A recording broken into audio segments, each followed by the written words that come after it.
Welcome to Treasury Professional Mastery, where we begin our journey into the rigorous standards of the Certified Treasury Professional designation. In this opening module, we will outline the essential framework of the exam and establish the foundational mindset required for success. This course is an unofficial, independently produced educational guide and is not affiliated with, endorsed by, or connected to the Association for Financial Professionals, AFP. Additionally, this content is for informational and entertainment purposes only and does not constitute financial, legal, or tax advice.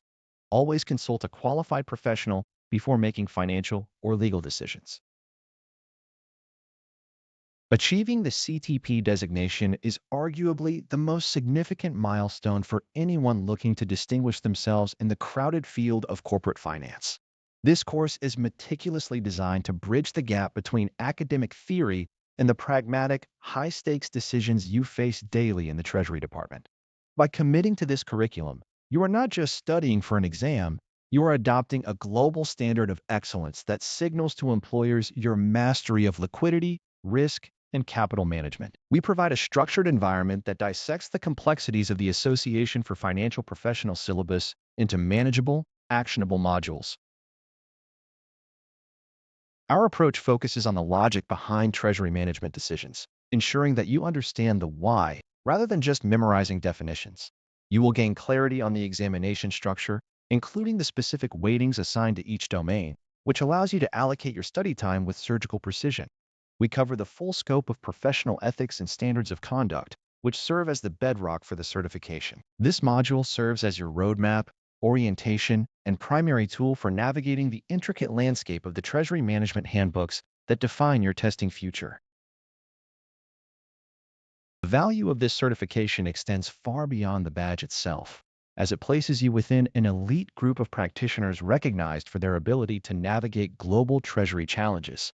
We will examine the core competencies necessary to pass the exam, from the technical nuances of cash positioning to the broader strategies of corporate risk management.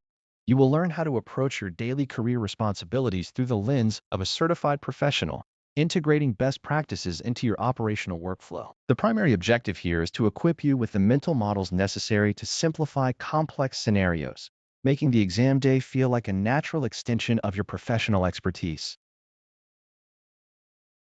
I look forward to guiding you through these concepts in our upcoming sessions. Welcome back.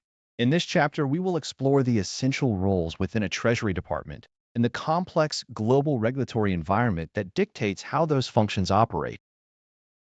The organizational structure of a Treasury department typically shifts based on a company's operational scale, geographic footprint, and overall risk appetite. Large multinational corporations often lean toward a centralized model, where a single corporate treasury team manages global liquidity, risk, and banking relationships from a headquarters location. This centralization allows for the optimization of cash across subsidiaries, ensuring that excess funds are deployed efficiently rather than languishing in isolated local accounts. Conversely, a decentralized model might delegate liquidity management to regional offices, which can be advantageous in markets with significant legal or currency restrictions, preventing effective cross-border cash movement. A fiscally responsible Treasury organization must balance these structural choices with the clear oversight requirements of the Board of Directors. The Board establishes the guiding principles for the Treasury's mandate, ensuring that liquidity and risk management strategies remain aligned with the corporate strategy and shareholder interests. Entering the realm of global regulations requires an appreciation for how interconnected and stringent the modern financial landscape has become. We have moved past the era where Treasury functions were solely focused on cash flow. Today, Treasury professionals are essentially compliance managers operating within high-stakes frameworks. Consider the post-2008 regulatory environment, dominated by mandates like the Dodd-Frank Act and the Basel III Accord, which fundamentally altered capital requirements and liquidation buffers for financial institutions and, by extension, the corporations that use them. The Financial Stability Oversight Council plays a critical role here by monitoring for systemic risks that could threaten the broader economy, often resulting in increased reporting burdens for large Treasury departments. These regulations are not theoretical. They manifest in the cost of debt, the types of collateral accepted by banks, and the level of liquidity maintained on a balance sheet. Navigating these requirements effectively is what separates a proficient Treasury team from one that exposes the organization to massive regulatory fines or reputational damage. Compliance and security protocols represent the frontline defense for Treasury operations, specifically regarding Know Your Customer or KYC standards in anti-money laundering protocols. When you interact with foreign subsidiaries or initiate cross-border payments, you are effectively verifying the identity and risk profile of your counterparties to satisfy global regulatory expectations. These operational demands are further compounded by strict adherence to the Office of Foreign Assets Control, or OFAC, sanctions lists, which mandate that organizations avoid conducting business with specific entities or nations deemed hostile or high risk. Simultaneously, the Patriot Act imposed additional rigor on financial transactions, forcing Treasury units to implement robust vetting processes for all incoming and outgoing funds. These internal controls are not merely suggestions but requirements that must be audited and verified, often falling under the broader governance umbrellas like the Sarbanes-Oxley Act. Compliance is now a core component of daily operations, ensuring that the movement of cash and securities follows rigid, documented, and auditable paths that protect the enterprise from financial crime. Ultimately, a well-functioning Treasury Department is defined by how it harmonizes these external regulatory requirements with internal control frameworks. Internal controls are designed to mitigate the risk of fraud, error, or mismanagement of corporate assets, and they must be scaled to the specific risk appetite established by executive leadership. Corporate governance best practices demand that there be a clear separation of duties where, for instance, the individual initiating a payment is never the same individual who authorizes it. This principle of dual control is the bedrock of secure treasury management. Furthermore, the legal environment for operations is increasingly international in scope, forcing treasurers to understand how foreign jurisdictional laws impact local cash repatriation or tax liabilities. As you analyze your own organizational structure, think about how these controls act as both a hurdle and a protective layer, ensuring that the company maintains its functional integrity while scaling globally. Mastering these regulatory intersections is what allows a treasury professional to function as a strategic asset rather than an administrative cost center. See you in the next lecture. Welcome back. In this chapter, we explore the mechanical foundations of the global financial system, specifically focusing on how value moves between entities through regulated payment systems. To understand the payment lifecycle, we must distinguish between clearing and settlement, two processes often conflated but technically distinct. Clearing involves the reconciliation and transmission of payment information between the payer's bank and the payee's bank, essentially confirming the details of the obligation. Settlement, conversely, is the finality of the transaction where the actual transfer of value occurs, extinguishing the debt. In a gross settlement system, every individual transaction is settled on an instruction-by-instruction basis, which minimizes counterparty risk but requires significant liquidity. Conversely, net settlement systems aggregate obligations over a period and transfer only the net difference, which optimizes liquidity but introduces settlement risk should a participant fail before finality. Real-time gross settlement systems, or RTGS, represents the gold standard for high-value payments where finality is required immediately.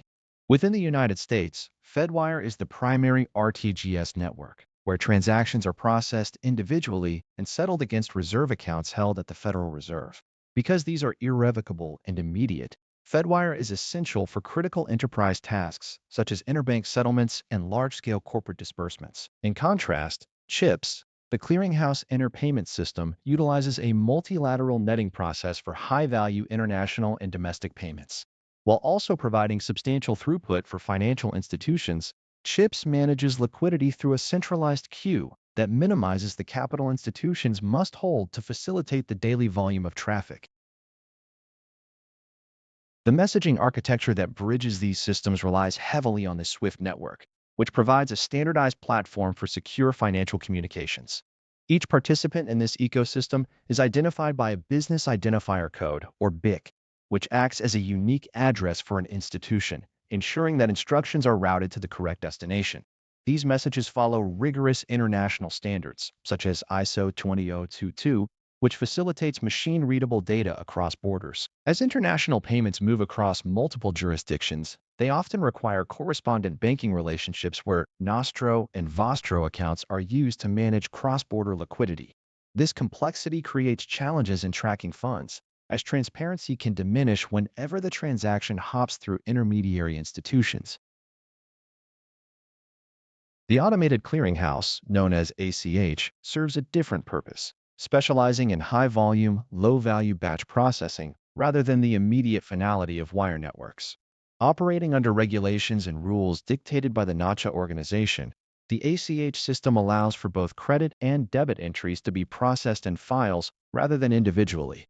Organizations utilize this for payroll, tax payments, and consumer billing, where the velocity of a wire transfer is unnecessary and the associated transaction fees would be prohibitive. Because batch processing involves a delay between the initiation and the settlement date, treasurers must account for this float when managing cash positions.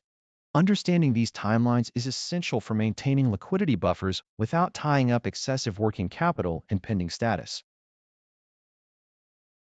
Check processing has evolved significantly, shifting from the physical movement of paper to image-based exchange under the Check Clearing for the 21st Century Act. The Image Replacement Document, or IRD, serves as a legal equivalent to the original paper check, allowing banks to settle accounts based on digital photographic representations of the instruments.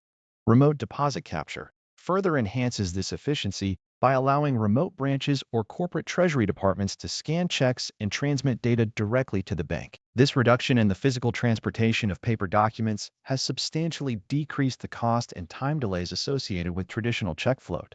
However, Treasury professionals must remain vigilant, as the digitization of check processing brings its own unique set of security risks regarding fraud and data integrity. Modern financial infrastructure is characterized by a drive toward greater efficiency and reduced settlement overhead through technological integration. As we look at these systems, the convergence of messaging standards and real-time connectivity continues to blur the lines between batch and gross settlement. The primary goal for any treasury function is to bridge these disparate systems into a cohesive, visible cash management strategy that honors the nuances of each network. By understanding the underlying risks, such as settlement lag or cross-border latency, you are better equipped to design payment processes that optimize corporate liquidity. The structural integrity of these platforms dictates the reliability of your organization's entire cash management ecosystem. I look forward to our next discussion as we continue investigating the Treasury landscape. Welcome back. Today, we turn our focus to the mechanics of card-based transactions and the evolution of financial payment technology that is redefining how Treasury departments operate. When we examine the landscape of corporate payments, we must begin with the standard infrastructure of credit, debit, and purchasing cards. A purchasing card, or P card, is essentially a corporate charge card that allows employees to procure goods and services without the friction of a traditional purchase order process. From a Treasury perspective, the efficacy of a P card program relies entirely on the controls established during implementation. You need to consider parameters such as individual spending limits, merchant category code blocks, and automated reconciliation workflows to prevent leakage. The primary benefit is not just administrative convenience, but the reduction of the cost per transaction when compared to manual accounts payable processing. By shifting low-value expenditures to these cards, the Treasury team can focus their limited human capital on more strategic financial tasks. However, these programs are only as robust as the audit trail they generate for downstream accounting systems. The complexity of the merchant acquiring process is often abstracted away, but it is vital to understand the participants involved in every swipe or digital transaction. When a card is used, the merchant acquirer acts as the bridge between the merchant and the issuing bank, ensuring that the payment data flows securely through the network. A significant portion of the cost associated with this process is found in interchange fees, which are the per-transaction fees paid by the merchant's bank to the card-issuing bank. These fees are not arbitrary. They are assessed based on a schedule determined by card networks to cover the risks associated with transaction processing and fraud. To protect this sensitive data, we observe the widespread adoption of encryption and tokenization. Encryption obscures the data during transmission, while tokenization replaces sensitive primary account numbers with non-sensitive equivalents, effectively neutralizing the value of the data if a breach occurs. Moving beyond traditional infrastructure, we are seeing a significant transition toward emerging payment trends that prioritize speed and data integration. Mobile wallets and contactless payments have drastically reduced the physical friction point at the point of sale, though their integration into corporate treasury remains a work in progress. More importantly, we are seeing the rise of API banking, which allows for deeper integration between corporate enterprise resource planning software and banking systems. This movement towards instant settlement infrastructure is largely driven by the evolution of real-time payments networks, which are becoming the global standard for liquidity management. As these systems mature, Treasury professionals are also evaluating the implications of blockchain, distributed ledger technology, and the nascent development of central bank digital currencies. These developments promise to minimize settlement latency, though they introduce new variables regarding liquidity management that you must prepare to navigate. Consider the impact these emerging technologies have on the utility of treasury functions, particularly regarding cryptocurrency and central bank digital currencies. While cryptocurrencies remain volatile, their underlying ledger technology provides a template for instantaneous, irreversible settlement that could eventually replace slower legacy clearinghouses. The implementation of a central bank digital currency, or CBDC, represents a potential paradigm shift in cash forecasting because it allows for direct visibility into liquidity positions. For a Treasury department, this means that the traditional cycle of waiting for overnight clearing might fade, forcing a move toward continuous cash positioning. We must remain critical of how these tools integrate into existing risk frameworks, specifically regarding compliance with anti-money laundering and know your customer regulations. The future payment roadmap will certainly favor systems that offer the greatest transparency and the lowest cost of transaction processing. See you in our next session. Welcome to our exploration of working capital management fundamentals, where we will examine the mechanics of liquidity and operational efficiency. In this chapter, we will dissect the metrics that define how effectively a firm utilizes its short-term assets and liabilities to drive value. Working capital is effectively the lifeblood of any organization, representing the difference between current assets and current liabilities. At its core, it measures the net liquid assets available to support day-to-day operations and provides an immediate snapshot of financial health. When we analyze the operating cycle, we're looking at the average time required to acquire inventory, sell it to customers, and collect the resulting receivables. This cycle is fundamentally linked to the cash conversion cycle, which measures the number of days capital is tied up in the business during these processes. By calculating days inventory outstanding, days sales outstanding, and days payable outstanding, we can isolate where funds are being trapped. If a company takes too long to collect on sales or holds excess inventory, it essentially increases its need for external financing. Every day we shorten in this cycle creates an opportunity to redeploy that cash into more productive investments. Liquidity ratios provide the necessary rigor to evaluate whether a firm can meet its short-term obligations without distress. The current ratio remains the most common metric, calculated by dividing current assets by current liabilities, yet it often masks potential inefficiencies. By moving to the quick ratio, or the acid test, we exclude inventory to see if the firm can cover liabilities using only its most liquid assets like cash and receivables.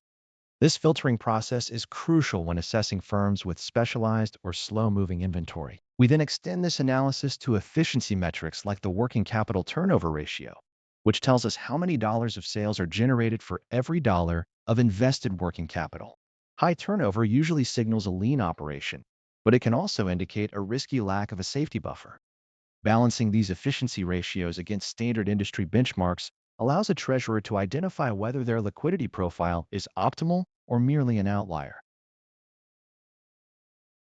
External and internal factors heavily influence how a company structures its approach toward working capital investment policies. Industry-specific cycles dictate the baseline. For instance, a retailer might have drastically different needs compared to a utility provider due to inherent seasonality. When we look at supply chain finance, we are essentially leveraging the company's creditworthiness to provide liquidity to vendors, which can optimize the balance between payable outstanding and cost of goods sold. Management must then choose between aggressive and conservative policies based on their risk appetite. An aggressive strategy minimizes the investment in current assets to boost profitability, but increases the risk of a liquidity shortfall. Conversely, a conservative approach carries higher levels of cash and inventory, which provides a comfortable cushion but sacrifices potential returns on that idle capital. Ultimately, the goal is to determine the point where the marginal cost of carrying working capital is equal to the benefit of the liquidity provided.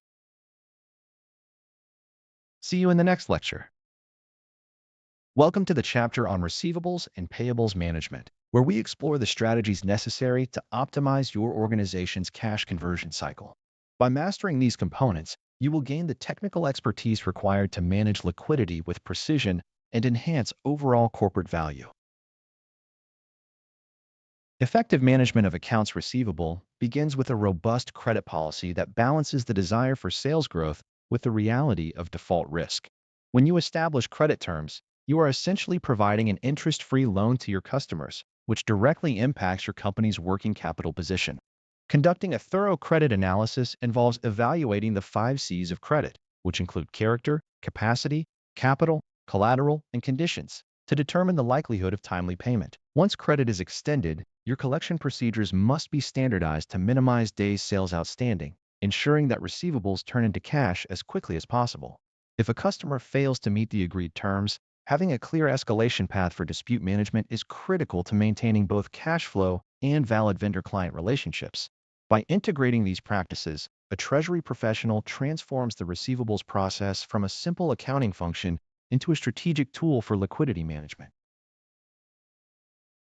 To accelerate the transition from receivables to available cash, Treasury departments frequently utilize specialized collection mechanisms such as lockbox systems.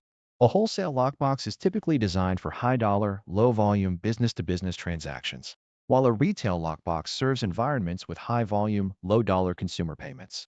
The core objective is to decrease the float, the time between when a payment is sent and when the funds are collected, by redirecting mail to a bank-controlled site near the payer. In the modern treasury environment, we increasingly rely on electronic receivables and remote deposit capture to bypass physical paper processing entirely. Remote deposit capture allows staff to scan checks on site and transmit the images to the bank, which effectively achieves same-day deposit status. When payments finally arrive, the cash application process must reconcile these inflows with outstanding invoices, a task that has become increasingly automated to reduce human error and improve data accuracy. On the flip side, accounts payable optimization is a discipline of managing payment timing to serve the organization's broader financial interests. Making a decision on when to settle an obligation requires reconciling the cost of early payment, often through discounts, against the cost of short-term capital. For instance, a discount analysis might reveal that terms of 2% net 10 offer an annualized return that far exceeds the company's cost of capital, making early payment a rational strategic move. Conversely, if holding cash allows the company to fund operations without tapping into a line of credit, delaying payment until the due date becomes the optimal path. Electronic invoice presentment and payment systems further streamline this by digitizing the entire procure-to-pay workflow, allowing for better visibility and auditability. These systems allow Treasury staff to standardize vendor payments and capture data that can be used for sophisticated cash flow forecasting. Managing outbound funds also brings the critical responsibility of maintaining rigorous payment security measures to prevent fraud in disbursement processes. As organizations shift toward commercial cards and supply chain finance programs, the attack surface for bad actors grows, requiring robust internal controls and verification steps at every stage of the payment chain.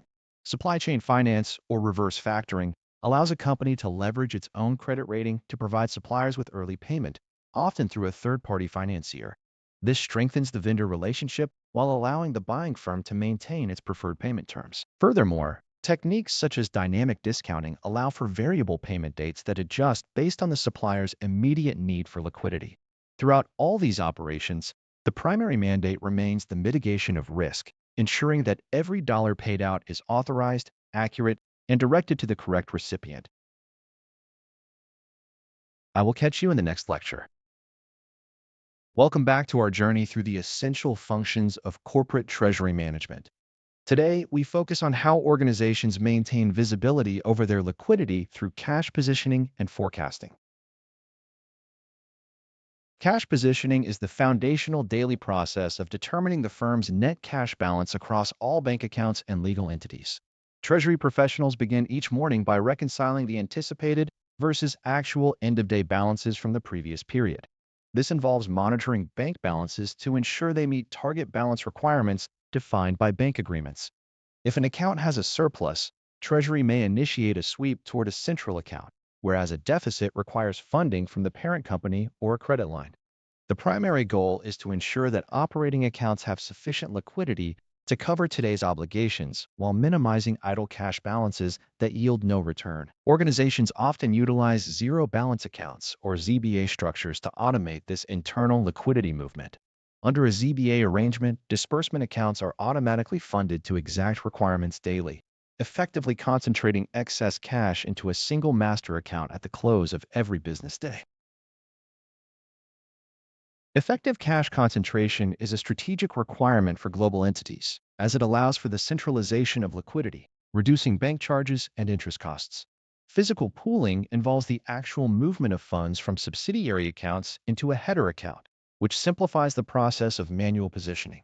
Conversely, notional pooling maintains separate account balances legally, but aggregates them for interest computation purposes, allowing the firm to offset interest expense against interest income. Beyond day-to-day positioning, liquidity management requires an accurate view of future cash movements through structured forecasting.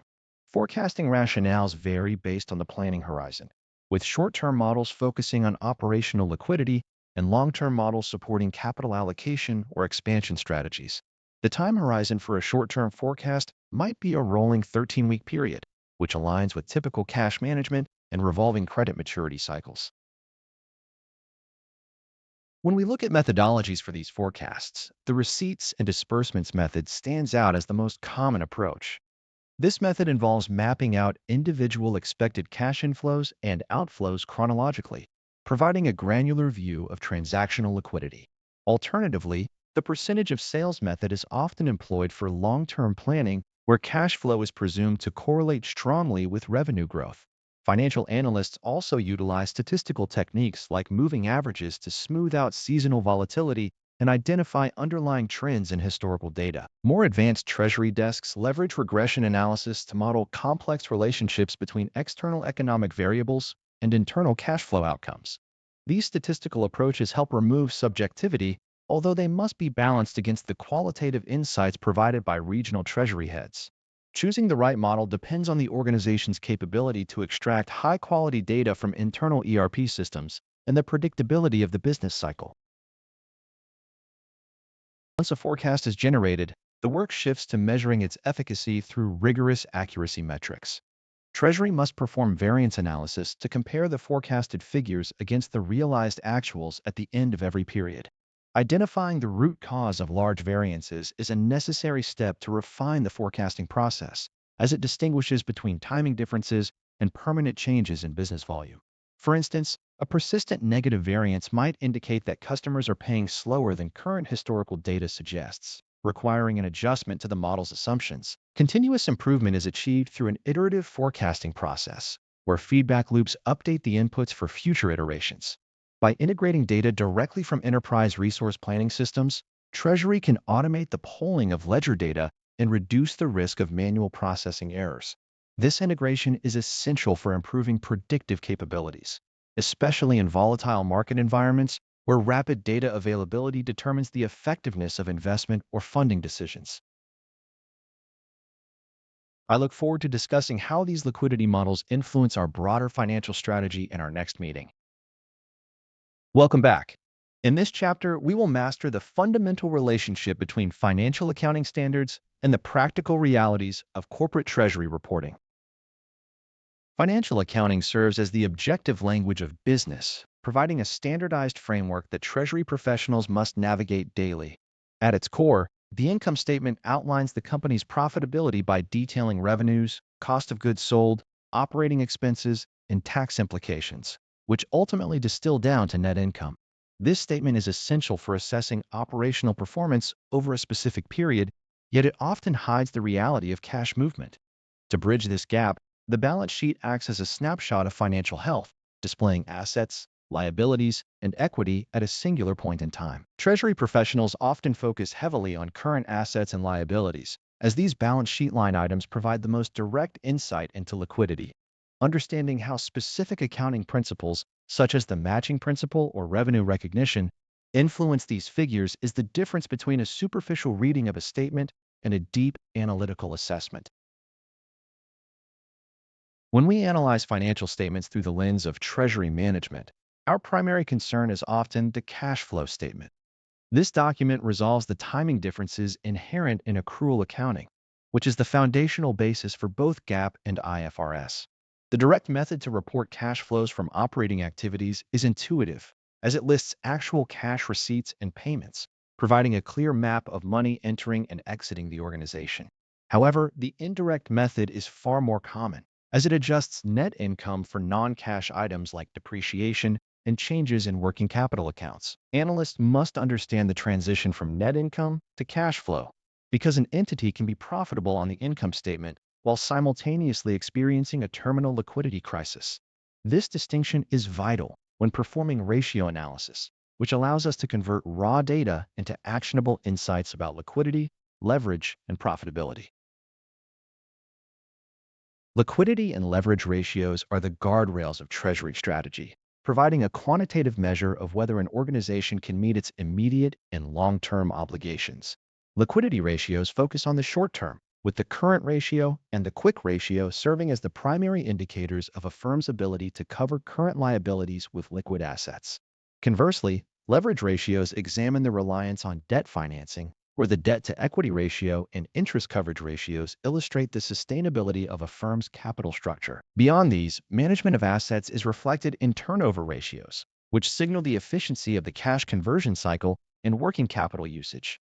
We also frequently look at EBITDA, which serves as a proxy for operational cash flow, though it must be approached with caution as it excludes critical non-cash adjustments and interest expenses.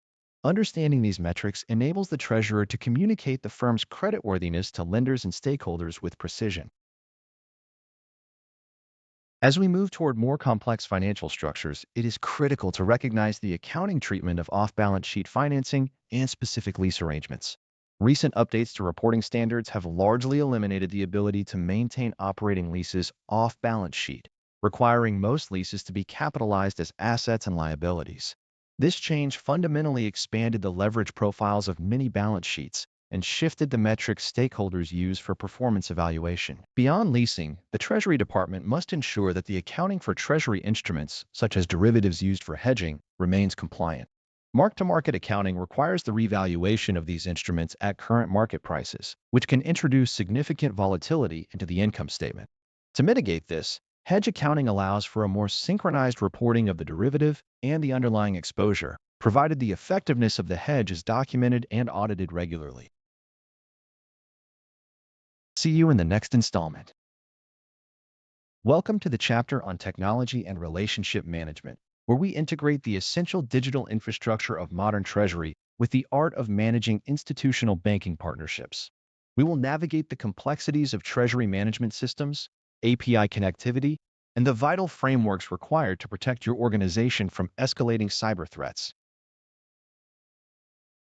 Treasury management systems, or TMS, act as the central nervous system for today's Treasury Department, automating manual processes that were once prone to spreadsheet errors. Selecting the right platform requires a rigorous assessment of your specific workflows, as a system that is excellent for a multinational entity might be overly burdensome for a smaller, localized operation. When evaluating these systems, you must consider whether to integrate them with your existing enterprise resource planning software through native connectors or more flexible API architectures. APIs, or application programming interfaces, have fundamentally shifted how Treasury functions by enabling real-time data flow between the internal ERP and external banking environments. This shift allows for instantaneous cash positioning, which is critical when timing high-value disbursements or managing cross-border liquidity. Furthermore, the dashboard and reporting capabilities within these systems are not merely aesthetic. They provide the data visualization necessary for leadership to make informed decisions based on live financial insights. A well-implemented TMS reduces operational friction, ensuring that your data remains accurate, audit-ready, and accessible whenever a liquidity event demands a rapid response from your team. As we move toward higher levels of connectivity, The importance of cybersecurity protocols cannot be overstated, particularly regarding the sophisticated nature of contemporary fraud. Business email compromise, commonly referred to as BEC, exploits the human element of your workflow by masquerading as trusted communication to initiate unauthorized transfers. Phishing and ransomware remain persistent threats, requiring Treasury teams to implement strict control frameworks that mandate dual authorization for all outgoing payments regardless of the dollar amount. These controls should extend beyond internal procedures to include technical safeguards like multi-factor authentication and encrypted communication channels with your banking partners. You need to view your TMS security not as a static configuration, but as a dynamic, evolving defensive posture that adapts to the latest industry threat intelligence.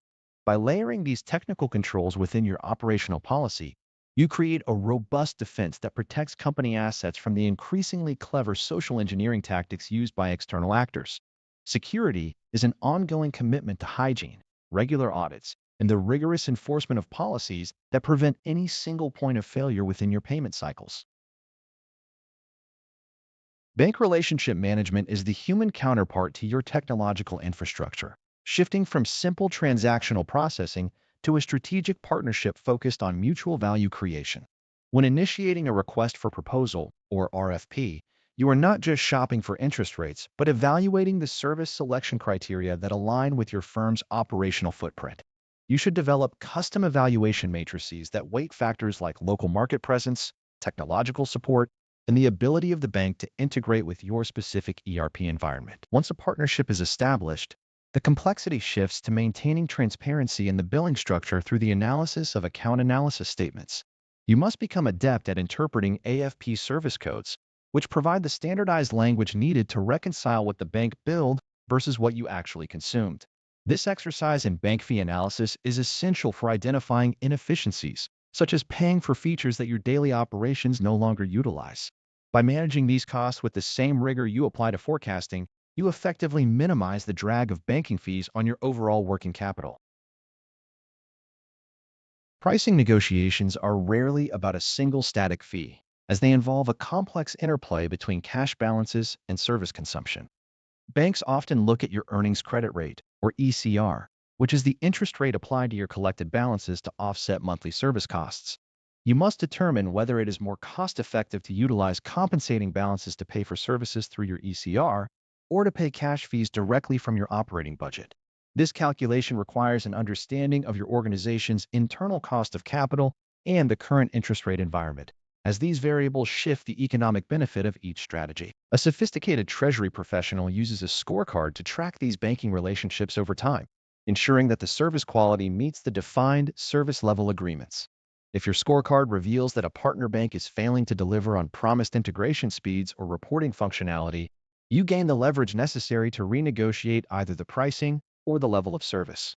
Strategic relationship management is ultimately about aligning the bank's capabilities with your organizational goals, transforming the bank from a mere service provider into a vital extension of your treasury operations. I will see you in the next lecture. Welcome back. In this chapter, we will explore the mechanisms of capital structure, the cost of capital, and the rigorous decision-making criteria required for corporate investment. The fundamental objective of any corporate finance strategy is to determine the optimal mix of debt and equity that maximizes shareholder value. The Modigliani-Miller theorems provide the bedrock for this analysis, initially suggesting that in a frictionless market, the value of a firm is independent of its capital structure. However, once we introduce real-world variables such as corporate taxes and financial distress costs, the relevance of debt becomes apparent. Debt introduces a tax shield because interest payments are typically tax deductible, effectively lowering the cost of borrowed capital compared to equity. Yet, this benefit is constrained by the rising probability of bankruptcy as leverage increases. Companies must navigate this trade-off carefully, balancing the tax advantages of debt against the potential costs of increased financial risk. Financial executives often evaluate leasing against buying as a specific application of these capital structure considerations. The decision to lease often shifts the capital requirement profile and alters the balance sheet impact compared to direct debt finance purchase. Ultimately, the quest for an optimal capital structure is about aligning long-term financial flexibility with the firm's specific operational constraints. To assess the efficacy of these structural choices, we must accurately calculate the cost of our funding sources. The cost of debt is relatively straightforward to calculate on an after-tax basis by adjusting the nominal interest rate by 1 minus the marginal corporate tax rate. In contrast, estimating the cost of equity is more nuanced because it represents the return required by shareholders to compensate for the systematic risk they assume. We frequently utilize the capital asset pricing model, or CAPM, which determines the expected return based on the risk-free rate, the equity market risk premium, and the stock's sensitivity to market movements, known as beta. Alternatively, the dividend discount model can estimate the cost of equity by capitalizing current and future expected dividend payments, though this approach assumes a degree of stability in dividend policy that may not exist for all firms. When these components are combined, we arrive at the weighted average cost of capital, or WACC. This metric serves as the hurdle rate for any new investment, representing the minimum return a company must earn on its existing asset base to satisfy its creditors and shareholders. Calculating WACC requires careful attention to how we weight each source of capital, specifically whether to use book value or market value. While book values are readily accessible in financial reports, market values provide a more accurate representation of the cost of raising new funds under current economic conditions. Furthermore, companies should focus on the marginal cost of capital, which is the cost of the next dollar of new financing, rather than the historical weighted average of existing debt and equity. Once the cost of capital is established, the focus shifts to investment decision criteria, such as net present value and the internal rate of return. Net present value remains the gold standard because it directly measures the increase in absolute dollar value, whereas the internal rate of return identifies the discount rate where the net present value is zero. The payback period is useful for liquidity assessment but often ignores the time value of money and terminal cash flows. In practice, capital rationing may impose limits on which projects receive funding, necessitating a disciplined, data-driven approach to ensure that capital is allocated only to initiatives that enhance long-term corporate value. See you in the next lecture. Welcome back. We are now turning our attention to the mechanisms companies use to raise capital through debt and equity instruments. In this chapter, we will strip away the complexity surrounding financing decisions to look at the practical reality of corporate funding. When a firm chooses short-term financing, it often looks toward the money market rather than traditional institutional loans. Commercial paper is perhaps the most prominent example of this, as it consists of unsecured, short-term promissory notes issued by corporations typically to meet immediate liquidity needs. Because these notes are unsecured, only firms with high credit ratings can issue them effectively at a reasonable cost. Alternatively, firms may establish bank lines of credit, which provide a pre-negotiated amount of liquidity that can be drawn down as required. A letter of credit, or LOC, functions as a guarantee from a financial institution that a beneficiary will receive payment, effectively substituting the bank's creditworthiness for that of the purchaser. Revolving credit facilities take this a step further by providing a formal commitment from a bank to lend up to a specific limit over an extended period, allowing the corporate treasurer to manage cash flow volatility with greater predictability. Long-term debt issuance is a more structural commitment, involving deeper engagement with capital markets through bonds or private placements. A public bond issuance requires significant regulatory compliance and disclosure, providing access to a broad base of institutional investors. Conversely, a private placement involves selling securities directly to a select group of investors, which can offer lower issuance costs and speed, but often results in a higher cost of capital due to reduced liquidity. Within these debt structures, the hierarchy of claims is enforced through seniority. Senior debt occupies the primary position in the capital structure, ensuring priority of payment in the event of liquidation, while subordinated debt ranks below senior claims. To protect their interests, lenders impose covenants on these agreements. Positive covenants dictate that a borrower must perform certain actions, such as maintaining minimum insurance levels, while negative and restrictive covenants forbid specific activities, such as excessive dividend payments or incurring further debt without consent. Equity financing fundamentally changes the ownership structure of the firm, representing a permanent claim on assets and earnings. Common stock grants voting rights and a residual claim on dividends, whereas preferred stock usually holds no voting rights but offers a fixed dividend preference over common shareholders. The process of transitioning from a private firm to a public one entails an initial public offering, or IPO, which is a rigorous, high-stakes event involving underwriters, regulatory audits, and significant market signaling. Following an IPO, a firm may return to the primary market through a seasoned equity offering, or SEO, to raise additional capital by issuing more shares.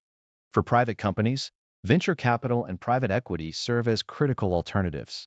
These sources of funding provide not only capital, but often strategic guidance to early-stage or distressed companies, albeit at the cost of surrendering varying degrees of control and ownership to external investors. The decision to return value to shareholders through repurchase programs or dividend policies reflects a firm's long-term financial philosophy. A share repurchase program allows a company to buy back its own stock from the open market, which effectively consolidates ownership and can signal to the market that the company perceives its shares as undervalued. Dividend policies are categorized by their underlying rationale, ranging from stable dividends, which provide consistent payouts, to residual policies, where dividends are only paid out after all capital expenditure requirements are met. The constant payout ratio approach maintains a fixed percentage of earnings distributed to shareholders regardless of volatility. These decisions are heavily influenced by signaling theory, which suggests that dividend announcements convey information to the market regarding the firm's future prospects. Finally, tax clientele effects suggest that investors gravitate toward companies whose dividend policies align with their specific tax brackets, illustrating that Treasury decisions must account for the diverse preferences of the firm's investor base. See you in the next lecture. Welcome to our study of investment portfolios as they pertain to the corporate treasury function. In this chapter, we will master the mechanics of balancing safety, liquidity, and yield to ensure organizational stability and growth. When we construct an investment portfolio within a corporate treasury context, our primary objective is rarely to generate maximum returns, but rather to preserve the principal while ensuring immediate access to cash. Understanding the hierarchy of safety, liquidity, and yield is fundamental to how we frame our investment policy statement. The investment policy statement serves as the governing document that outlines permissible instruments, credit risk tolerance, and maturity constraints. By establishing these boundaries explicitly, the Treasury Department provides a defensible framework for the board and stakeholders, ensuring that the company's surplus funds are not unnecessarily exposed to volatile markets. Whether we deal with commercial paper, treasury bills, or money market funds, our decisions must always align with the liquidity needs of the operating cycle. Rigorous credit risk analysis is the cornerstone of this process, preventing us from chasing incrementally higher yields that come with unacceptable default risks. Diversification is the primary defense against systemic credit risk, requiring us to set limits on how much we invest in specific issuers or asset classes. We achieve this by applying maturity constraints that force us to match the duration of our investments with the anticipated cash outflows of the business. When we assess a short-term instrument, we must be fluent in translating different yield measures into a common basis for comparison.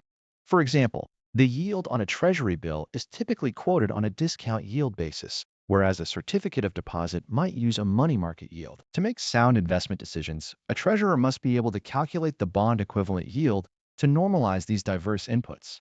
By understanding the relationship between duration, which measures price sensitivity, and convexity, which refines that measurement for interest rate changes, we can better manage the volatility inherent in our fixed income holdings.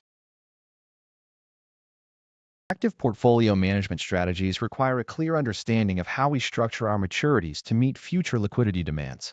A laddering strategy involves purchasing instruments with staggered maturities, creating a predictable stream of maturing assets that reinforce liquidity. Conversely, a barbell strategy focuses on extremes of the maturity spectrum, holding very short-term assets for immediate liquidity and long-term assets for yield enhancement. Regardless of the chosen structure, rigorous benchmarking against an appropriate index is necessary to gauge if our active management is truly adding value. We must also remain disciplined in our rebalancing efforts, adjusting the portfolio composition as market conditions shift or as the company's own liquidity profile evolves. Measuring performance is not merely about tracking total return, but about ensuring that every unit of risk taken serves a legitimate business purpose in support of the broader corporate objective. Effective treasury management is a complex balancing act that requires both quantitative precision and strategic foresight. I will see you in our next session. Welcome back to our journey through the complexities of corporate treasury. In this section, we move into the critical domain of foreign exchange risk management, where we will dissect how global exposure impacts the bottom line. Understanding foreign exchange, or FX, starts with mastering how currencies are quoted and traded in the global marketplace. A currency quote always involves a base currency and a quote currency, where the base is the primary unit being valued against the quote. For example, in a direct quote, the domestic currency serves as the price for one unit of foreign currency, whereas an indirect quote states the number of foreign currency units per one unit of domestic currency.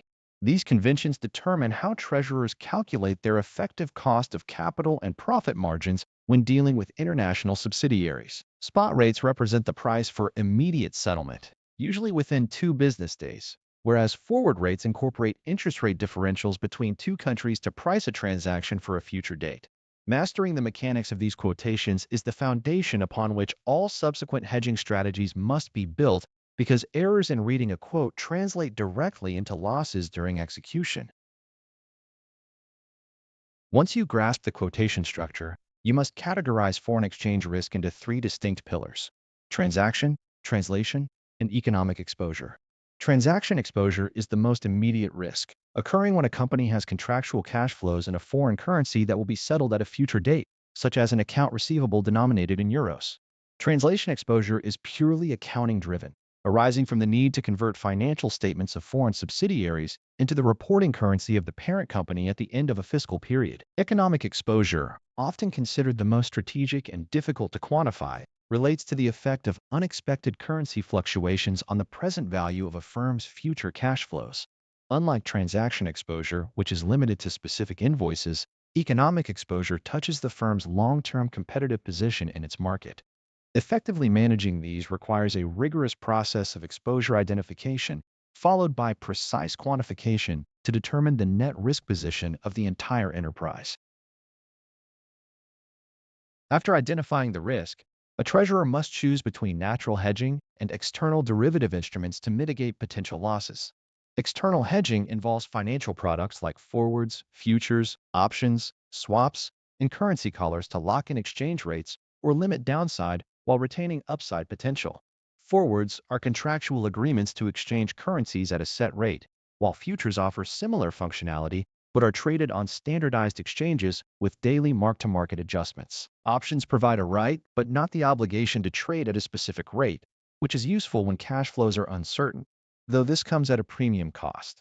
Swaps are particularly effective for organizations managing long-term debt across borders because they allow for the exchange of interest and principal payments in different currencies over time.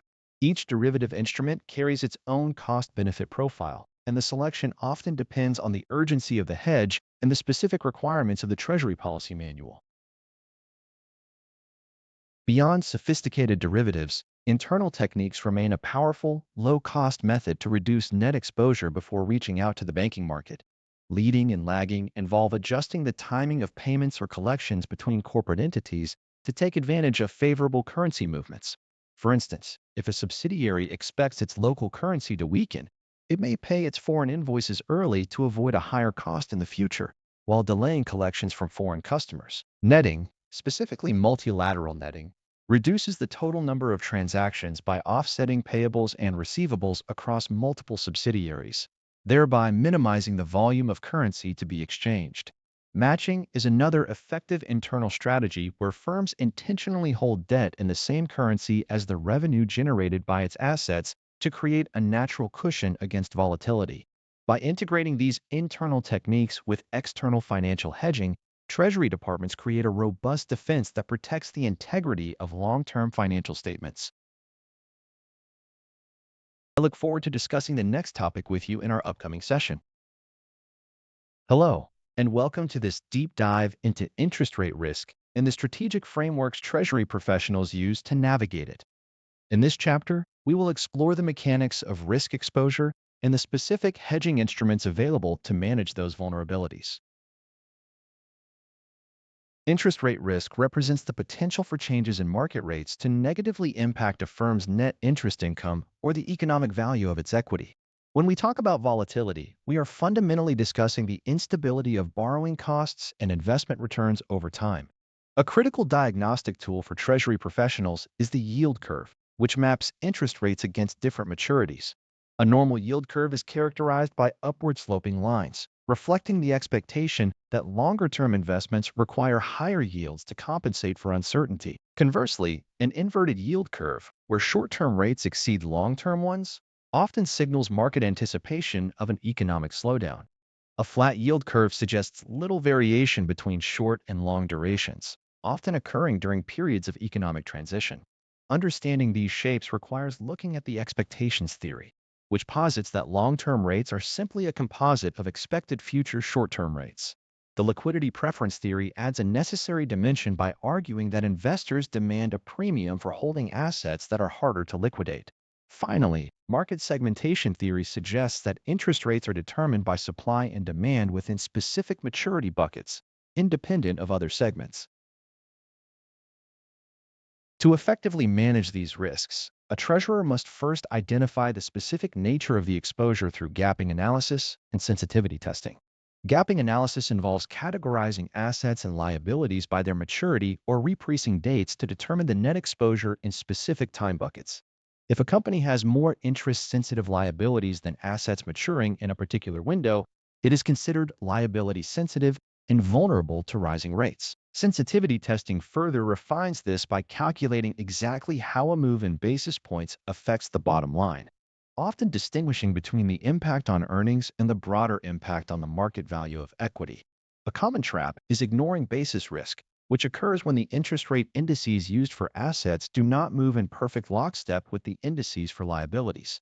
For instance, if your company borrows based on a fluctuating commercial paper index, but earns interest based on a different benchmark, a divergence in these two rates creates an unhedged exposure.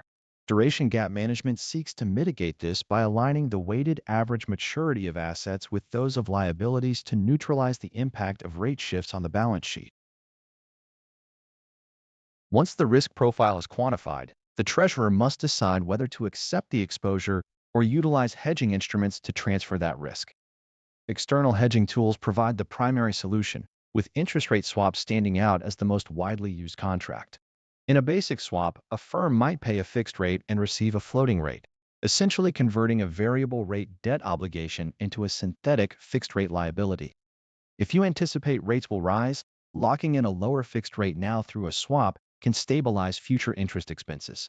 When companies want to hedge against specific rate movements without losing the benefit, if rates go in their favor, they turn to caps, floors, and collars. An interest rate cap limits the maximum interest a borrower must pay on floating rate debt, while a floor provides a minimum return on investments. A collar combines these two, setting a range for the interest rate that limits both the upside and downside risk, often at a lower cost than a standalone cap. Forward rate agreements and financial futures contracts function by locking in a future interest rate for a specific principal amount, allowing firms to hedge upcoming debt issuances or refinancing activities. Managing a debt portfolio requires a persistent focus on optimizing the mix between fixed and floating rate debt to align with the firm's broader risk appetite. While fixed rate debt offers the security of predictable cash flows, it can become expensive if market rates trend significantly downward. Floating rate debt offers the benefit of capturing lower market rates, but it leaves the company dangerously exposed during cycles of tightening monetary policy. Treasury departments must also consider the regulatory and capital implications, especially for organizations subject to bank-like capital adequacy requirements.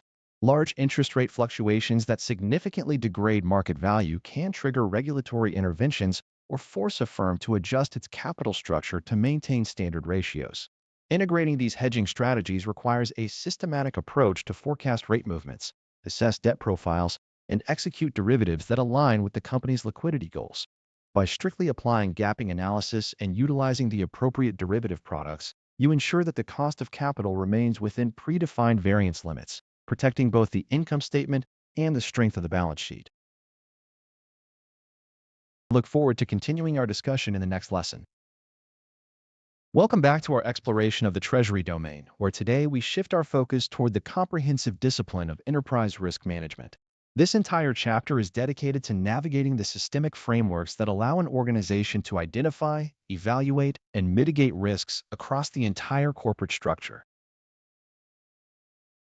Enterprise risk management, or ERM, represents a shift from managing isolated silos of risk toward a holistic perspective that integrates risk response into the broader strategic goals of the firm.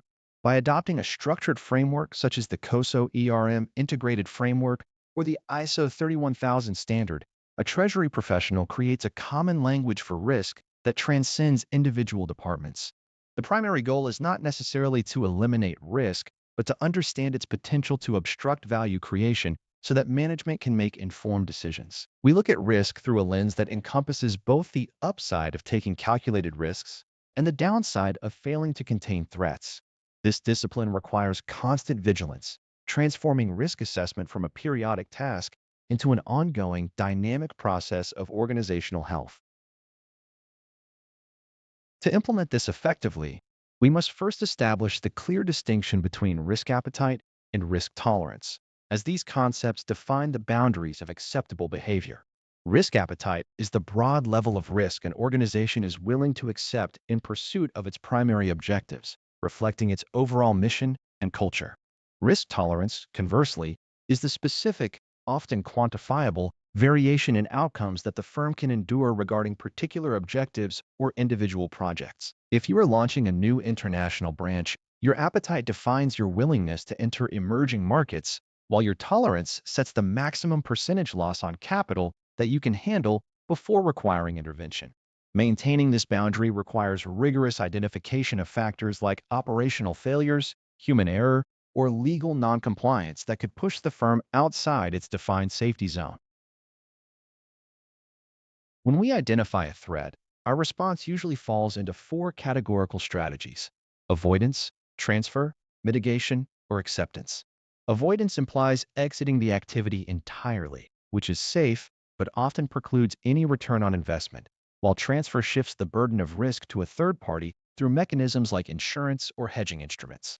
Mitigation focuses on reducing either the likelihood or the impact of a risk event through internal controls, improved technology, or rigorous staff training. Finally, acceptance is a deliberate decision to retain the risk without external intervention, usually reserved for events where the cost of control exceeds the potential loss. The efficacy of these strategies is tested during crisis management and business continuity planning, where the focus moves from conceptual frameworks to execution. Operational risk in this context is frequently manifested through systemic vulnerabilities, such as potential failures in legacy software or the catastrophic impact of sophisticated cyber attacks. These technical failures, combined with the perennial risk of human error, demand a robust disaster recovery protocol that goes beyond simple data backups. It includes clear communication hierarchies and defined roles, ensuring that when a process breaks down, the response is swift and coordinated rather than panicked. If a treasury management system stops communicating with the primary banking gateway, your BCP must have a manual, reliable fallback to ensure that daily liquidity operations continue. This ensures that a local operational failure does not propagate into a broader liquidity crisis that impairs the firm's reputation or regulatory standing. Insurance and self-insurance strategies represent our primary mechanisms for financial risk transfer, allowing the firm to distribute losses that cannot be reasonably mitigated. Many large organizations establish captive insurance companies, which are essentially wholly owned subsidiaries created to underwrite the risks of the parent firm, providing insurance that might be prohibitively expensive in the commercial market. The mathematical verification of these risks is handled through quantitative tools that allow for a degree of predictive accuracy. Value at risk, or VR, provides a statistical estimate of the maximum potential loss over a specific time frame, while stress testing and scenario analysis help us understand how our portfolio might behave under extreme, albeit improbable market conditions. These metrics are essential for reporting to senior management who require concise, actionable insights rather than granular, confusing datasets to guide institutional strategy. I will see you in the next lecture. Welcome to this deep dive into advanced derivatives and hedging. where we examine the complex instruments and regulatory infrastructure essential for modern Treasury risk management. We will move beyond basic concepts to scrutinize valuation models, documentation standards, and the rigorous criteria required for hedge accounting. Derivative instruments operate on the fundamental premise of transferring risk from one party to another, often by isolating specific market exposures like interest rates or currency volatility. At the core of pricing these instruments lies the Black-Scholes model, which calculates the theoretical value of options by evaluating underlying asset prices, strike prices, time to expiration, and current volatility. Practitioners must understand the Greeks, which are the sensitivity parameters that quantify how an instrument's value changes in relation to market variables. Delta represents the sensitivity to the underlying price, while gamma measures the rate of change in delta. Theta captures the impact of time decay. Vega addresses volatility sensitivity, and rho relates to interest rate fluctuations. These metrics are not merely academic concepts. They serve as the primary tools for portfolio managers to maintain a neutral risk posture or to adjust their hedge ratios in evolving markets. The market structure of derivatives is bifurcated into exchange-traded instruments and over-the-counter, or OTC, contracts. Exchange-traded derivatives are characterized by high levels of standardization, which facilitates liquidity and transparent pricing through centralized clearinghouses. Conversely, OTC derivatives allow for customization, enabling Treasury departments to tailor contracts to specific hedge requirements that standard instruments cannot satisfy. This flexibility, however, introduces significant counterparty credit risk, necessitating robust documentation and collateral management frameworks. The International Swaps and Derivatives Association, or ISDA, provides the industry standard master agreement, which governs the legal relationship between counterparties. This framework is further fortified by the Credit Support Annex, or CSA, which dictates the collateral requirements and margin movements between parties to mitigate potential defaults. Hedge accounting serves as the bridge between market reality and financial reporting, allowing treasurers to align the accounting treatment of a hedge with the underlying economic risk being mitigated. According to standard accounting criteria, an entity must demonstrate high correlation between the hedged item and the hedging instrument to qualify for favorable reporting. There are three primary classifications: fair value hedges, which address fluctuations in the value of recognized assets or liabilities; cash flow hedges, which insulate against variability in expected future cash flows; and net investment hedges, which protect against foreign currency translation risk. Effectiveness testing is a continuous requirement, as treasurers must periodically assess whether the hedge achieves its intended mitigation. If the relationship ceases to meet effectiveness testing criteria, the entity must proceed with de-designation, which often triggers immediate financial statement volatility. Internal control environments must distinguish clearly between speculative activity and legitimate hedging to satisfy both board-level mandates and regulatory oversight. A Treasury policy should explicitly codify the authorization levels for derivative transactions, setting strict limits based on notional volume, risk-adjusted value, and counterparty credit lines. Continuous monitoring requires rigorous credit risk analysis of all counterparties, especially when utilizing credit default swaps to transfer or manage credit exposure. These swaps act as insurance policies against the event of default, but they introduce their own complexities regarding basis risk and valuation. Organizations must ensure that the risks inherent in these derivative strategies are fully understood by management, documented within the internal control framework, and reconciled against the company's stated appetite for volatility. Maintaining compliance in this domain requires a persistent focus on both the accuracy of valuation models and the legal sanctity of the underlying documentation. I look forward to our next discussion as we continue to build our professional acumen.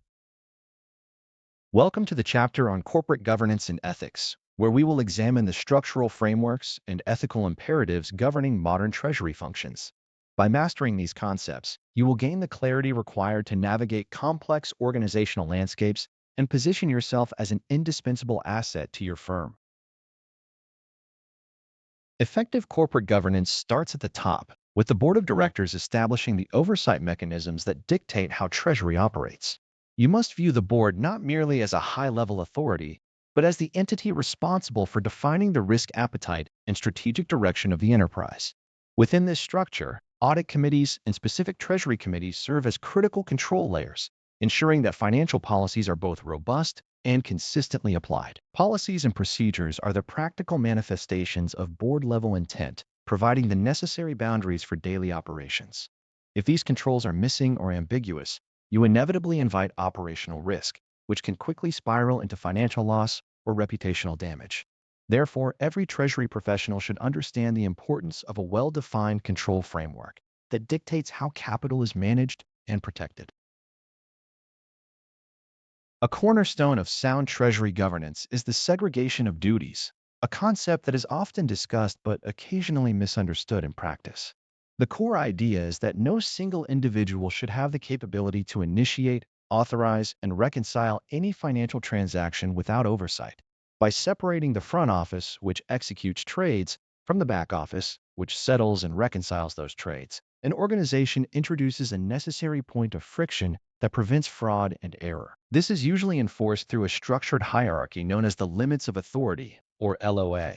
In this regime, your ability to commit firm capital is clearly capped based on your role, preventing unauthorized exposure to markets or excessive counterparty risk.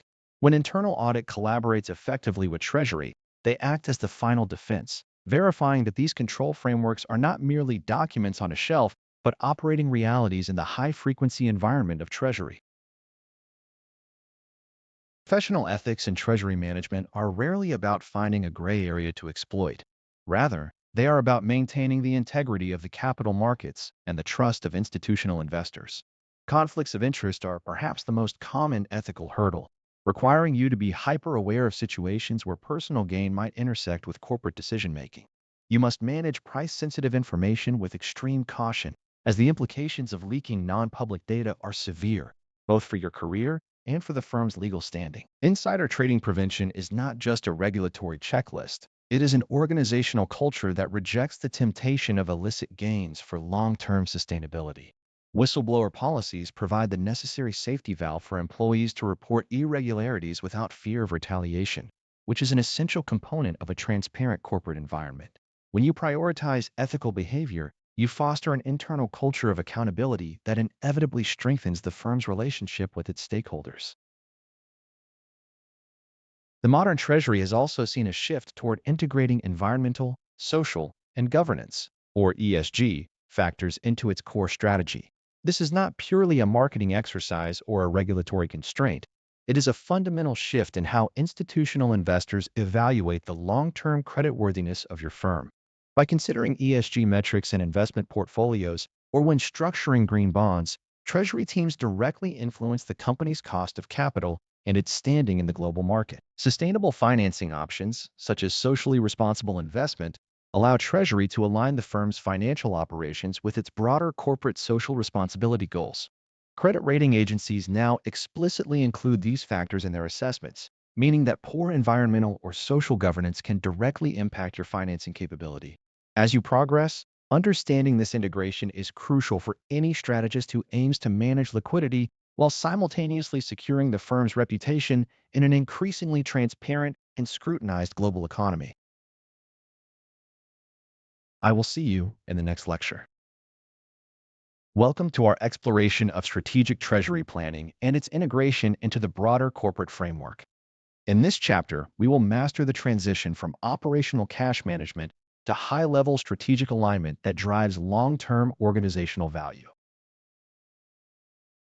Effective treasury management today requires a fundamental shift in perspective where the function moves from being a mere back-office utility to a strategic value center. Truly aligning treasury activities with corporate strategy means that every decision, from capital allocation to liquidity management, is made to support the specific business model of the firm. When a corporation pursues an expansion strategy or engages in mergers and acquisitions, the Treasury Department provides the analytical backbone necessary for informed decision-making. This involves conducting rigorous Treasury due diligence to identify potential financial risks or operational inefficiencies in the target company before the deal is finalized. Integration planning after an acquisition is equally critical, as it requires harmonizing cash management workflows, systemic frameworks, and funding structures to ensure the combined entity realizes its expected synergies. Failing to account for these post-acquisition realities often results in liquidity bottlenecks or unnecessary increases in the cost of capital. As the firm grows, the organizational structure of Treasury must evolve to maintain efficiency, leading many organizations to explore shared service centers or dedicated in-house banking arrangements. An in-house bank serves as an internal intermediary that manages intercompany funding, netting, and currency exposure, effectively reducing the need for external bank interaction and lowering banking fees.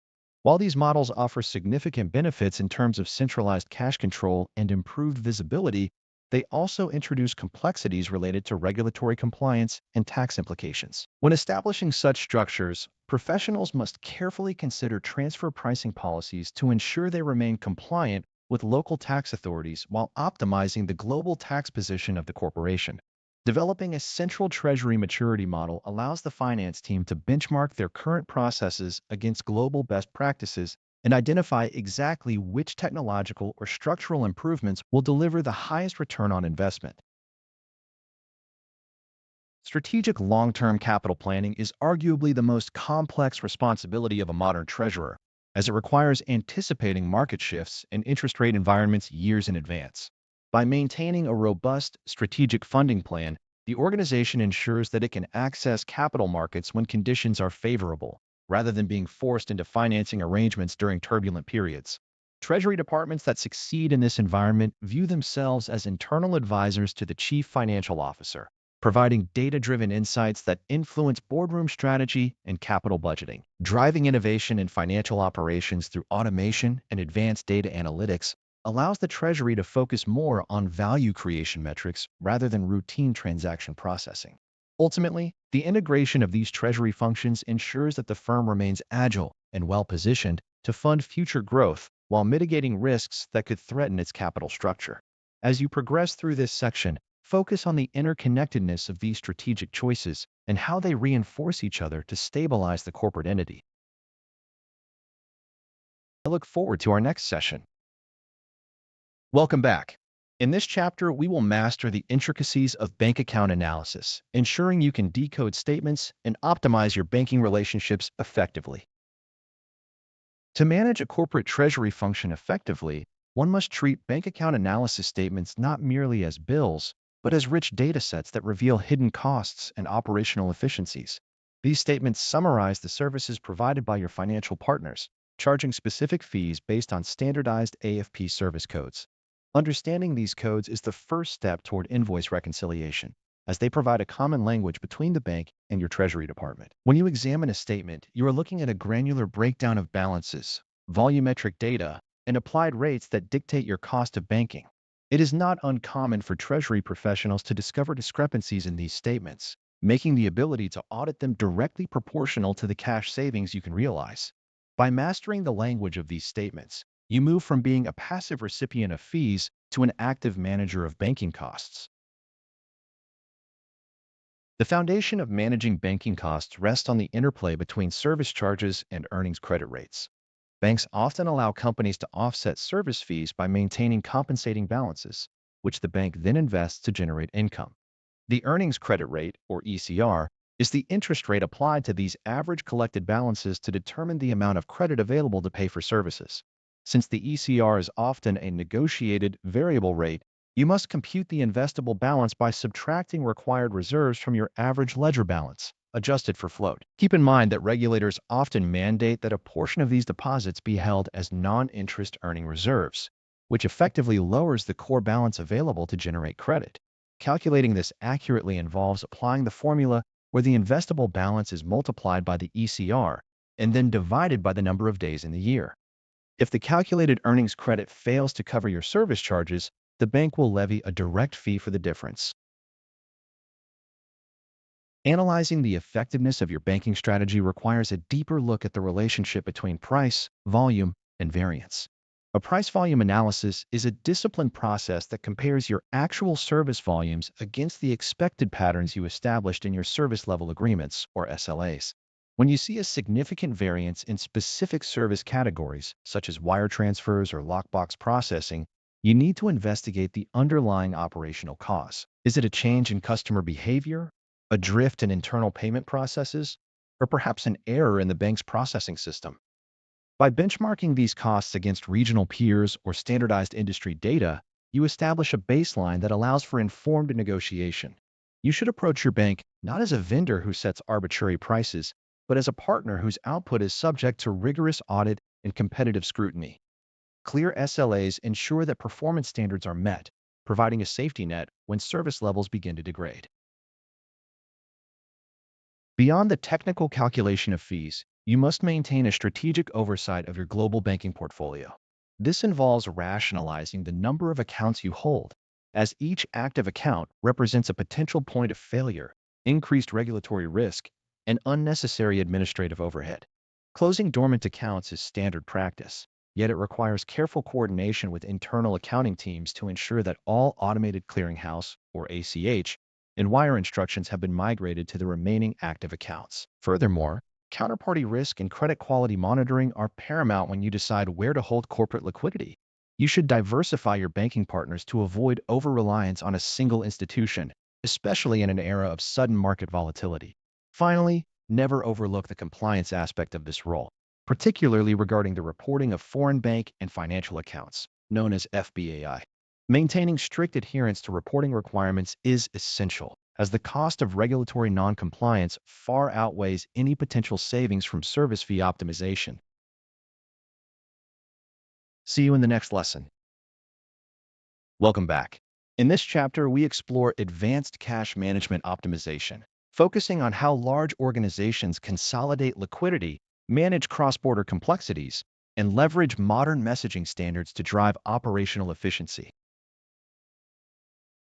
When we approach cash management at a global scale, the primary objective is to transcend the limitations of fragmented banking relationships. Cross-border cash pooling is a fundamental technique for this, allowing a multinational corporation to concentrate balances from various local subsidiaries into a central header account, typically held in a regional treasury center. This structure reduces the need for external borrowing by utilizing internal idle cash from surplus entities to fund those in deficit, effectively minimizing interest expenses across the enterprise. However, these systems are rarely straightforward because they must navigate conflicting tax jurisdictions and legal restrictions that may limit the free movement of capital. For instance, some countries impose stringent withholding taxes or thin capitalization rules that make intra-company lending agreements a necessity rather than an optional administrative exercise. By formalizing these lending arrangements, Treasury teams establish a clear transfer pricing framework that satisfies local regulatory requirements while maintaining the structural integrity of the cash pool. Beyond structural pooling, optimizing the physical movement of funds requires a deep understanding of float management and availability schedules. Historically, cash in transit served as a buffer, but modern Treasury functions aim to eliminate this friction through aggressive collection speed improvements and electronic automation. A central element here is the transition to standardized messaging formats, specifically the adoption of ISO 20022 and XML-based communication. Unlike older proprietary bank formats, ISO 20022 provides a data-rich structure that carries comprehensive remittance information directly alongside the payment instruction. This transition significantly enhances straight-through processing rates, as the automation of reconciliation strategies no longer depends on manual matching of cryptic reference fields.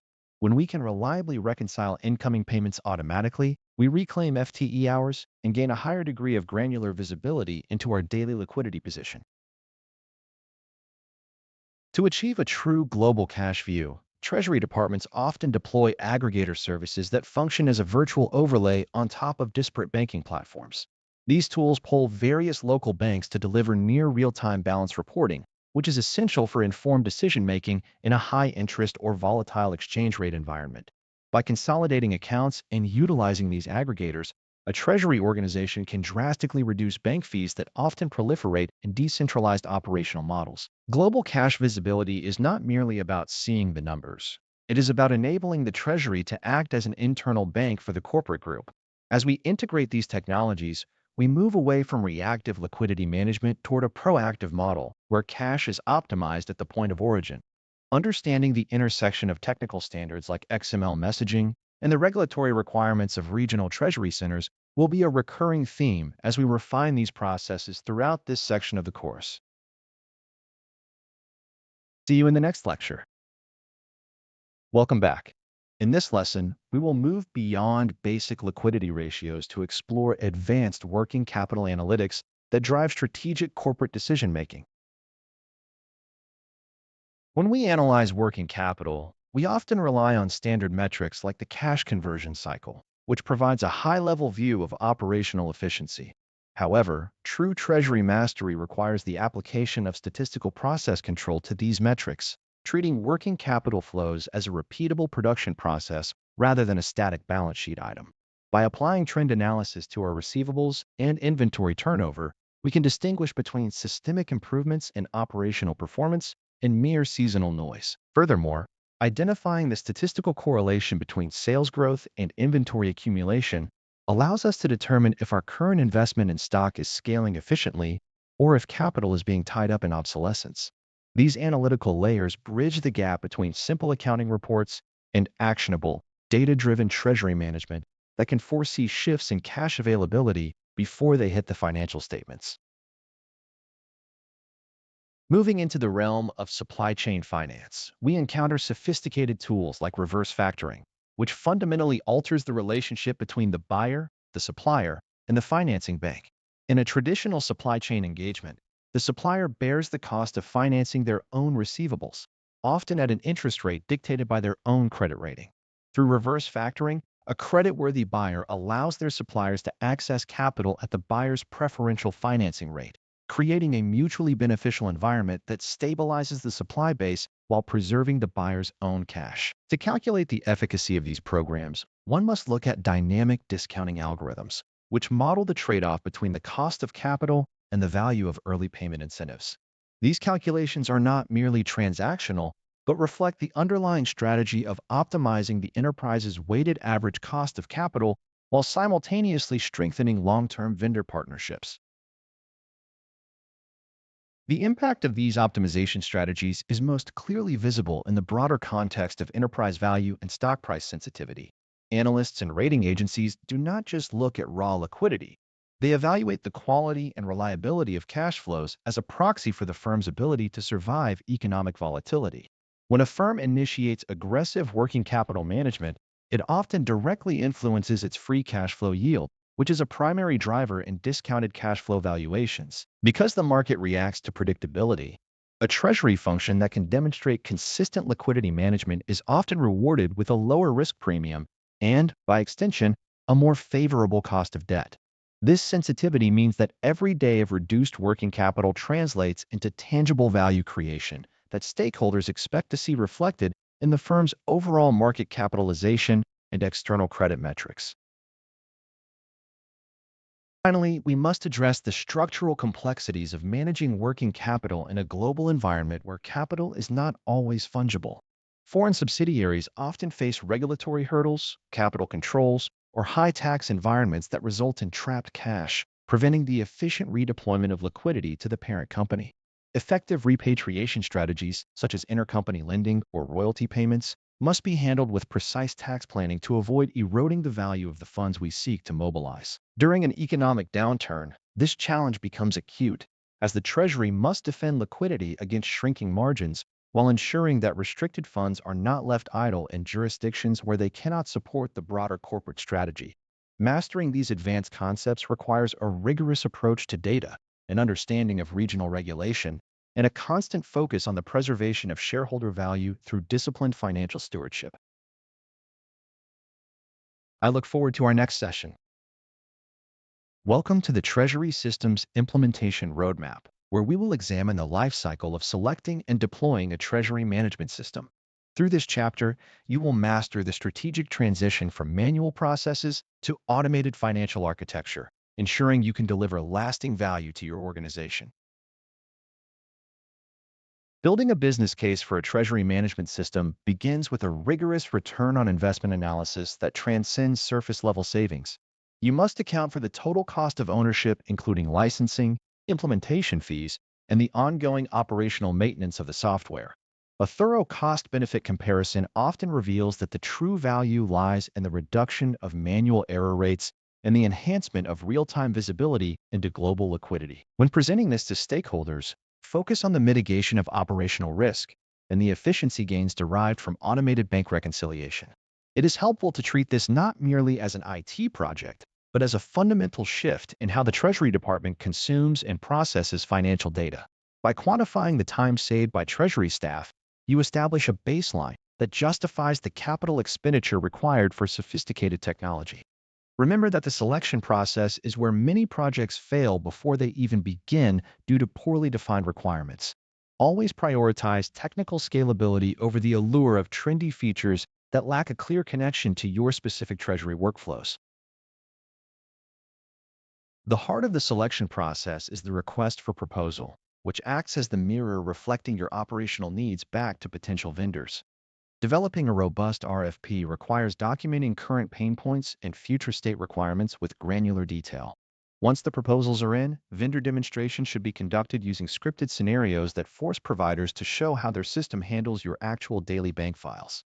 I recommend using a weighted scorecarding system to evaluate these demonstrations, ensuring that a single wow feature does not overshadow critical deficiencies in security or reporting. You must also decide between a software as a service delivery model and an on-premise installation based on your organization's internal infrastructure capabilities and appetite for cloud-based data storage. While SaaS typically offers lower initial barriers and faster updates, on-premise solutions might satisfy restrictive internal security mandates that prioritize complete physical control over hosting hardware. Regardless of the deployment path, the implementation methodology deserves as much attention as the software itself. Choosing between agile and waterfall implementation methodologies often depends on the complexity of your legacy integration. Waterfall provides a predictable, phase-gated approach that works well when the requirements are highly stable and the scope is strictly defined from the outset. Conversely, agile methodologies allow for iterative development, which can be advantageous if you are building complex API architectures that require frequent testing and refinement. Data conversion is almost always the most underestimated aspect of any implementation project. Mapping data from your legacy systems to the new environment requires cleaning historical files and ensuring that custom fields are correctly translated to avoid corrupting your forward-looking analytics. You will spend a significant portion of your project timeline performing user acceptance testing, where you must validate that the system correctly translates bank statements and calculates positions as expected. Never skimp on this phase, as missing a minor data mapping error here will manifest as a significant reporting failure after your go-live date. Once the system is live, the focus must immediately pivot to long-term security, administration, and continuous improvement. You must implement granular user access controls that follow the principle of least privilege, ensuring that users only have the permissions necessary to perform their specific duties. Furthermore, audit trails must be active and monitored to provide a comprehensive log of every action taken within the Treasury ecosystem. Modern Treasury technology is evolving rapidly, with machine learning and robotic process automation shifting from buzzwords to practical tools for high-volume tasks like payment reconciliation and fraud detection. Future-proofing your system means selecting a vendor that prioritizes open API architecture, allowing you to integrate with evolving banking protocols without needing to replace the entire core system every few years. Periodically review your system performance against your initial business case to identify if you are actually achieving the efficiency gains you projected. A commitment to continuous improvement ensures that the Treasury function remains a strategic partner to the business rather than a static cost center. I look forward to seeing you in the next lecture. Welcome back. In this lesson, we explore the diverse landscape of corporate financing strategies and the alternatives available for modern Treasury operations. Asset-based lending serves as a foundational financing tool where liquidity is secured directly against specific collateral, such as accounts receivable, inventory, or equipment. Unlike unsecured credit, this approach grants the lender a direct claim on assets, which often facilitates financing for corporations that might not meet traditional credit rating thresholds. Factoring involves the outright sale of accounts receivable to a third party at a discount, providing immediate cash inflow and offloading the credit risk associated with those specific receivables to the factor. Forfeiting goes a step further by involving the purchase of medium to long-term receivables, usually related to international trade, which are often backed by a bank guarantee. These techniques demonstrate how shifting the liquidity profile of specific assets can effectively unlock capital that would otherwise remain tied up in the cash conversion cycle. By converting illiquid assets into immediate operational funds, Treasury teams can enhance their overall liquidity position without necessarily increasing the underlying corporate debt load or relying on institutional credit lines. Securitization of receivables remains a sophisticated mechanism where a corporation pools various financial assets and packages them into tradable investment securities. This structural evolution allows the firm to move assets off the balance sheet, potentially reducing the required capital ratio and improving return on assets. Leasing offers an alternative to capital expenditure by allowing firms to gain the right to use an asset without the immediate cash outlay required for ownership. The tax implications of leasing are significant, as they often enable the deduction of rental payments as operating expenses rather than depreciation of an owned asset, which impacts the net income and taxable position of the firm differently. From a balance sheet perspective, the distinction between operating and finance leases dictates how liabilities are calculated under modern accounting standards. Treasurers must analyze whether the tax benefits and liquidity preservation of leasing outweigh the potential loss of residual value that comes with asset ownership at the end of the term. Debt covenant management represents a critical aspect of sustained financial flexibility, necessitating consistent, proactive monitoring of all performance metrics agreed upon with creditors. Covenants act as guardrails, and failing to adhere to specified interest coverage ratios or leverage maximums can trigger technical defaults that cripple operational authority. Effective compliance reporting requires a robust internal control pipeline that provides the Treasury Department with real-time visibility into the current standing of these financial ratios. When market conditions shift or operational performance deviates from original projections, the Treasury function must be prepared for the process of negotiating covenant waivers. This process is inherently adversarial and requires a transparent communication strategy to demonstrate that the underlying entity remains fundamentally solvent despite the temporary breach. Proactive communication with banking partners often creates the necessary rapport to secure concessions before the breach actually affects the firm's credit rating or cost of capital. Alternative lending platforms have emerged to challenge the traditional hegemony of commercial banks, providing access to capital through peer-to-peer mechanisms and structured crowdfunding. Private debt markets provide a flexible substitute for traditional syndications, often allowing customized repayment schedules that bridge the gap between bank loans and equity issuance. Mezzanine financing fills the void between secured debt and common equity, frequently incorporating hybrid features such as warrants or convertible options. Convertible bonds represent a classic hybrid instrument, offering the investor the benefit of fixed income protection coupled with the upside potential of equity participation upon conversion. These tools are increasingly being influenced by green and sustainable financing frameworks that tie the cost of capital to the achievement of defined environmental or social milestones. For the treasurer, navigating these alternatives requires a balance between the lower cost of standard debt and the strategic flexibility afforded by more complex hybrid instruments. Project finance differs significantly from corporate borrowing by utilizing special purpose vehicle structures that ring-fence the assets and cash flows of a single infrastructure initiative. This limited recourse financing ensures that the parent corporation's own balance sheet remains insulated from the project's potential failure, which is a vital consideration for high-risk international ventures.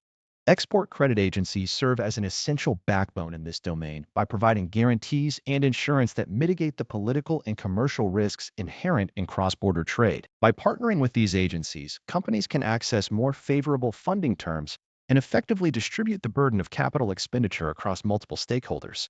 Such arrangements require deep legal and financial coordination to ensure that the structural integrity of the special purpose vehicle satisfies both the project lenders and the parent company's risk appetite. As global infrastructure demand continues to grow, the ability to architect these limited recourse structures will remain a competitive differentiator for Treasury leadership. See you in the next lecture. Welcome to this module on International Treasury and Growth, where we will examine the complexities of global cash management and cross-border financial operations. Throughout this section, we will cover the essential pillars of operating in emerging markets, tax efficiency, and the structural design of global liquidity management to ensure you excel in your professional role. Expanding operations into emerging markets introduces a distinct set of challenges that are often absent in developed economies. The primary concern is currency convertibility, where a treasury professional must assess whether local funds can be reliably swapped for a major base currency like the USD or Euro. Furthermore, capital controls frequently dictate the flow of money, often limiting the ability of a subsidiary to move cash freely back to the parent company. When companies deal with the repatriation of funds, they must navigate a landscape of local banking regulations that often clash with global internal standards or common treasury policies. Managing these international subsidiaries requires a balanced hand that respects local nuances while maintaining central visibility and control over financial resources. A successful treasurer must balance these operational constraints against the necessity of maintaining enough liquidity on the ground to support local business growth. Tax efficiency remains a cornerstone of international treasury, primarily manifesting in the choice between operating in tax havens or jurisdictions with high tax burdens. The existence of double taxation treaties is a critical mechanism here, as these agreements prevent the same income from being taxed twice by different sovereign entities. Closely related to this is the impact of withholding tax on interest and dividend payments made between an offshore entity and a parent company. To optimize these flows, many organizations implement offshore in-house banking, creating an internal ecosystem that mimics external banking services to manage cross-border intercompany balances. Efficient global liquidity structures, often relying on notional pooling or physical sweeping, allow treasurers to centralize surplus cash, reducing the cost of external borrowing and improving overall yield. The tension between centralized and decentralized decision-making is constant, as the desire for control at headquarters often competes with the agility needed by local offices. Standardization of procedures is essential for maintaining compliance and operational oversight, especially regarding cultural differences in payment practices. In some regions, electronic transfers are the standard, while in others, paper-based instruments or specific local clearing systems remain dominant. Global account rationalization is a pragmatic step to reduce the complexity and costs associated with managing a sprawling network of local bank relationships. During this cleanup process, entity management becomes vital, ensuring every branch or subsidiary remains in compliance with varying regulatory requirements globally. The Legal Entity Identifier, or LEI, has become a mandatory component in this regulatory landscape, providing transparency in financial transactions involving legal entities. By maintaining accurate identification, Treasury departments ensure that they are not only meeting local transparency laws, but also facilitating smoother trade finance activities. Global trade finance instruments, such as letters of credit and bank guarantees, act as the connective tissue for cross-border commerce by mitigating counterparty risk. These instruments are governed by rigorous frameworks like the UCP 600 rules, which provide standardized procedures for the handling of digital and physical documentation in commercial transactions. Understanding these rules is a professional requirement for anyone involved in import or export activities, as even minor discrepancies can lead to significant liquidity delays. International cash positioning challenges arise fundamentally from the latency in reporting and the variability of international banking interfaces, which can make real-time visibility difficult to achieve. By grounding your strategy in these standardized frameworks and understanding the levers of international tax and cash flow, you move from merely reacting to local problems into a role that proactively shapes the financial architecture of a multinational enterprise. I look forward to discussing these concepts further in the upcoming session. Welcome back. In this chapter, we are going to explore the critical pillars of fraud prevention and the essential internal control frameworks required to safeguard corporate treasury assets. Building a robust internal control environment begins with the fundamental principle of segregation of duties, which acts as the first line of defense against both error and intentional malfeasance. By ensuring that no single individual has control over the entire life cycle of a financial transaction, you effectively distribute risk across different roles and responsibilities. This requires a carefully designed approval matrix where authorization limits are clearly defined and enforced through system-level configurations. Furthermore, user access reviews must be conducted at regular, recurring intervals to ensure that permissions remain aligned with current job functions, especially following staff departures or internal role transitions. Independent verifications serve as a vital secondary check, where a separate party confirms the validity of a transaction before it is finalized or executed in the ledger. When these digital controls are coupled with rigorous physical security and asset safeguarding measures, the Treasury Department creates a fortified environment that is significantly harder to compromise. The external threat landscape, particularly regarding cyber fraud, demands that Treasury professionals move beyond static defenses toward a more dynamic and layered security posture. Cyber threat actors frequently employ sophisticated social engineering tactics designed to manipulate authorized staff into initiating unauthorized payments or disclosing sensitive credentials. To mitigate these risks, organizations must implement mandatory multi-factor authentication across all banking portals and administrative interfaces, ensuring that a simple password compromise does not lead to a total account takeover. Encryption remains a non-negotiable standard for all data in transit and at rest, protecting sensitive payment instructions from interception by malicious third parties. We also advocate for the use of hardened workstations, which are strictly limited to necessary Treasury functions and locked down to prevent the use of unauthorized software or external hardware. By enforcing these technical controls, Treasury teams provide an essential barrier that neutralizes many common automated attack vectors. Operational integrity is strictly maintained through the adoption of dual control requirements, particularly for sensitive payment activities like wire transfers or high-value ACH transactions. This means that at least two individuals must participate in the initiation, verification, and final release of every payment, thereby minimizing the possibility of a single person executing a fraudulent request. Organizations should rely heavily on the security features provided by their bank's self-service portals, which often include advanced monitoring and customizable alert settings that provide real-time updates on unusual account activity. Daily reconciliation is not merely an accounting best practice, but a primary detection tool that allows the team to identify discrepancies before they manifest into significant operational losses. When a discrepancy is detected, the process of investigating it must be swift and structured, ensuring that the root cause is identified and remediated without delay. Proactive fraud prevention tools are available through most commercial banking partners, and leveraging them is a core responsibility for any Treasury professional seeking to minimize exposure. Positive pay services represent one of the most effective ways to prevent check fraud, as banks match the details of presented checks against an issued file provided by your system. Similarly, ACH block and filter tools allow you to restrict account debits to known authorized partners, which effectively eliminates unauthorized ACH withdrawals from cropping up unexpectedly on your statement. Beyond the technology, the human element remains a critical point of failure or success, necessitating comprehensive employee training and awareness programs to educate staff on the latest fraud schemes. A mature organization will also have formal reporting mechanisms and well-defined internal audit cycles to test the effectiveness of these controls against real-world scenarios. Finally, when a breach does occur, having a pre-established fraud response plan and a clear strategy for legal action and recovery steps can significantly reduce the ultimate financial and reputational impact of the incident. I will see you in the next lecture. Welcome to our session on critical treasury calculations, where we will synthesize the mathematical frameworks necessary for your certification success.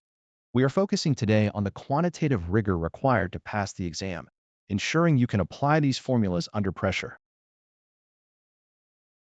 The foundation of treasury mathematics rests on the time value of money, which allows us to compare cash flows occurring at different points in time. When dealing with present value and future value, we are essentially discounting or compounding cash flows based on a specific interest rate. An annuity calculation represents a series of equal payments at regular intervals, and understanding the difference between ordinary annuities and annuities due is vital for accurate valuation. Moving to the cost of capital, the weighted average cost of capital, or WACC, aggregates the cost of equity and debt based on target capital structure weights. The capital asset pricing model remains the primary tool for estimating the cost of equity, requiring the risk-free rate, beta, and the equity risk premium. Debt costs are usually easier to pin down, as they are based on current market interest rates and adjusted for the corporate tax shield. Mastery of these components is non-negotiable for any finance professional aiming to evaluate capital budgeting decisions effectively. Capital budgeting requires us to apply these costs to specific metrics like net present value and the internal rate of return. While NPV provides an absolute dollar increase in shareholder value, IRR offers a percentage-based return that must be compared against the hurdle rate. We must also consider the payback period, which measures liquidity and risk by determining how long it takes to recover the initial investment. In our yield calculations, distinguishing between the bond equivalent yield, the money market yield, and the discount yield is a frequent area of confusion. These yield metrics are context-dependent, meaning they vary based on the calculation convention, such as a 360-day versus a 365-day year. Precision here dictates whether you are correctly comparing the yields of commercial paper against bank certificates of deposit. You should be able to shift between these day count conventions fluently to ensure your yield comparisons remain valid and meaningful. Foreign exchange mechanics often rely on the interest rate parity formula, which links spot rates, forward rates, and the interest rate differentials between two currencies. This formula helps determine the fair forward price of a currency, effectively preventing arbitrage opportunities in efficient markets. Transitioning to liquidity and working capital, we analyze the cash conversion cycle by decomposing the periods for inventory, receivables, and payables. Calculating the days sales outstanding, days inventory outstanding, and days payable outstanding provides a granular view of how cash moves through your operational plumbing. When reviewing bank account analysis, you will encounter the earnings credit rate, which banks use to offset fees based on your average or collected balances. This is a recurring theme in Treasury operations where optimizing the balance between fees paid and collected balances is a core fiduciary responsibility. Moving into risk and inventory management, we rely on derivatives valuation basics such as option delta, which measures the sensitivity of an option's price to the change in the underlying asset's price. Duration and convexity are essential when assessing the interest rate risk inherent in fixed income portfolios, providing a measure of price sensitivity to yield fluctuations. Value at risk, or VAR, offers a statistical estimate of potential losses within a portfolio over a specific time frame, assuming normal market conditions. For inventory, the economic order quantity model helps balance ordering costs against carrying costs to find the optimal reorder size. Finally, statistical measures like standard deviation, covariance, and correlation analysis are the bedrock of modern portfolio theory. These tools allow treasurers to quantify risk, diversify effectively, and model the impact of various financial variables on corporate performance. I look forward to discussing these metrics further in our next session. Welcome to the final review of our liquidity and working capital modules.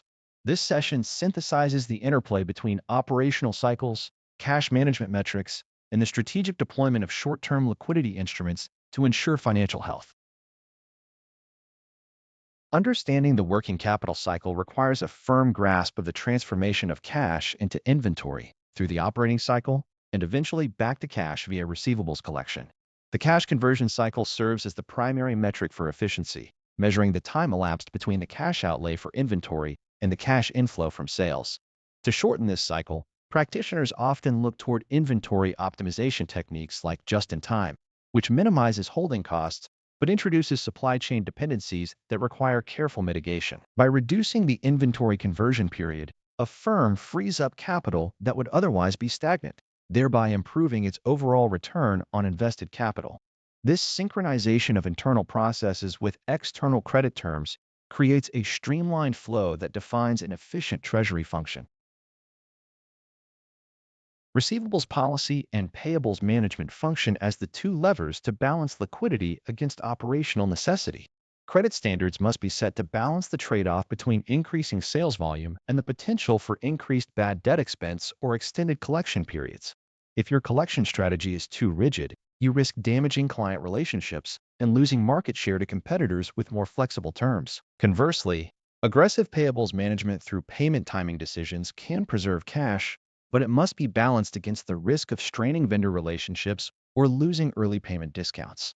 Strategic treasury management involves evaluating the opportunity cost of these discounts against the benefit of retaining cash for higher-yielding short-term investments or meeting operational contingencies. When we shift our focus to liquidity metrics, we rely on the current, quick, and cash ratios to provide snapshots of solvency and coverage. However, these metrics are only as useful as the underlying cash forecasting accuracy. which requires constant monitoring and variance analysis. When a forecast misses the mark, the Treasury must rely on internal liquidity sources or external facilities such as revolving credit lines or the issuance of commercial paper. The choice between these depends largely on the cost of capital and the prevailing yield curve, which dictates the attractiveness of short-term investment instruments. A normalized or inverted yield curve significantly changes the math regarding how long a firm should lock in liquidity. Therefore, investment criteria must always prioritize safety and liquidity before seeking incremental yield. Effective policy components must translate these high-level strategies into actionable implementation guidelines for the Treasury team. This includes setting clear constraints on the types of money market instruments allowed in the portfolio and defining the threshold for liquidity maintenance. When evaluating these instruments, the Treasury professional must consider the specific shape of the yield curve, as it provides a signaling mechanism for interest rate expectations and maturity preferences. An upward-sloping yield curve generally rewards the assumption of duration, whereas a flat or inverted curve suggests a preference for shorter maturities to maintain flexibility. By grounding these decisions in robust analytical frameworks and standardized investment policies, the Treasury organization mitigates risk while optimizing the utility of every dollar held on the balance sheet. See you in the next review session. Welcome back to our review session, where we will consolidate our understanding of corporate finance and risk management concepts. Today, we focus on synthesizing practical Treasury applications within the broader structural framework of risk and capital optimization. Enterprise risk management, or ERM, represents a holistic approach to understanding how various risks coalesce to impact the firm's strategic objectives.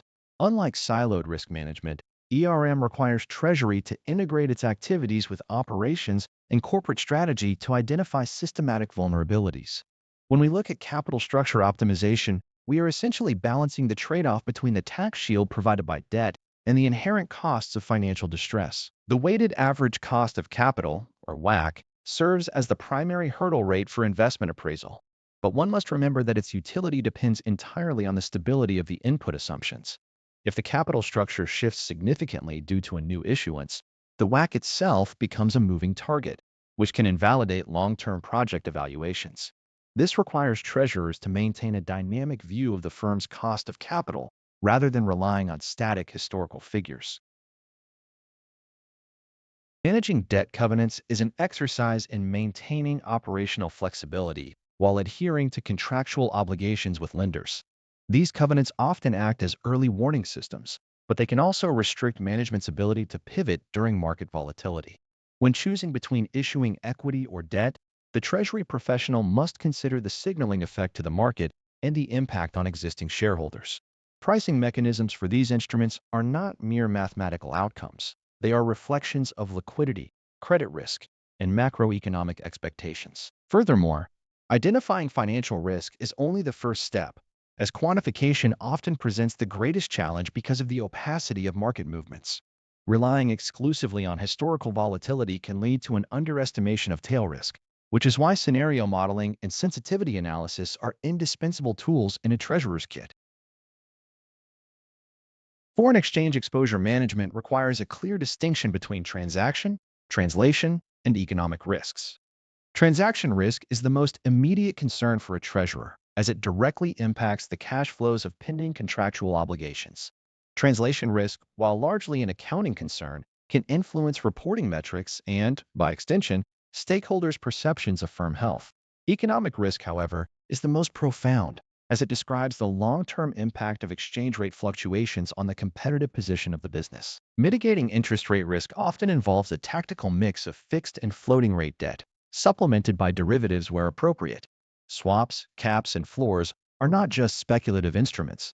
They are surgical tools meant to convert the firm's actual interest rate exposure into a profile that aligns with the organization's risk tolerance.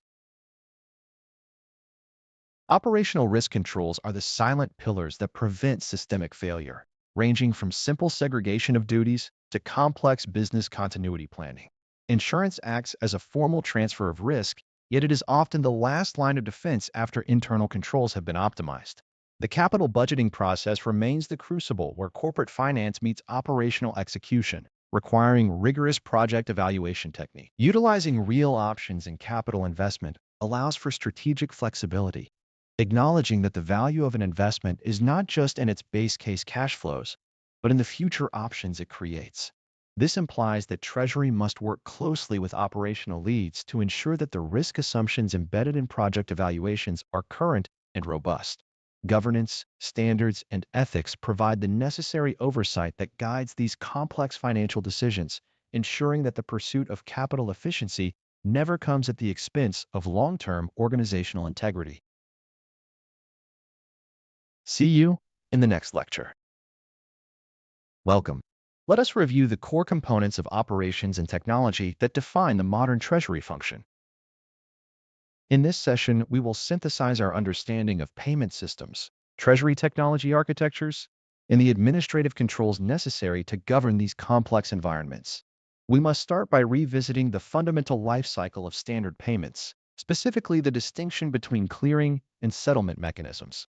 Fedwire operates as a real-time gross settlement system, fundamentally different from the net settlement approach utilized by CHIPS or the batch processing workflows inherent to the ACH network managed by NACHA. When we move into the international sphere, understanding the role of SWIFT as a messaging standard rather than a funds transfer system is crucial for clarifying how cross-border liquidity flows. Furthermore, the card payment ecosystem introduces layers of complexity through interchange fees, where the merchant discount rate is influenced by card brand rules and issuer specifications. Mastery of these systems requires an appreciation for how data travels alongside value, ensuring that reconciliation remains accurate across disparate banking platforms. By organizing these concepts